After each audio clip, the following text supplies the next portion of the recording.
అమావాస్య నాడు చెయ్యాల్సిన చెయ్యకూడని పనులు ఏంటో తెలుసా? అమావాస్య నాడు సూర్యోదయానికి ముందు స్నానం చేయడం చాలా మంచిది. పితృదేవతలకు అమావాస్య నాడు తర్పణం అర్పించడం వల్ల పితృదోషాలు తొలగిపోతాయి. వారి అనుగ్రహాన్ని పొందవచ్చు. అమావాస్య నాడు ఇంట్లో లేదా ఆలయంలో దీపం వెలిగిస్తే మంచిది. అమావాస్య నాడు శివలింగానికి గంగాజలంతో అభిషేకం చేస్తే ఎంతో మంచి జరుగుతుంది. అలా ఉండలేని వారు సాత్విక ఆహారాన్ని తీసుకోవచ్చు.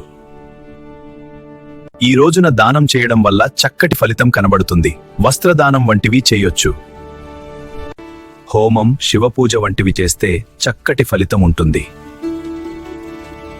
అమావాస్య నాడు చాలా మంది శుభకార్యాలకు పూర్తిగా దూరంగా ఉంటారు. వివాహం, గృహప్రవేశం, నిశ్చితార్థం. అమావాస్య నాడు తులసి మొక్కను పూజించండి. ఇలా చేయడం వల్ల కుటుంబ శ్రేయస్సును పెంచుకోవచ్చు. ఈ రోజున శుభకార్యాలు, నిర్మాణ పనులు కూడా అమావాస్యలో ఆరంభించకూడదని పౌరాణిక గ్రంథాలు సూచిస్తాయి. Beliefs are not science, but belief gives direction.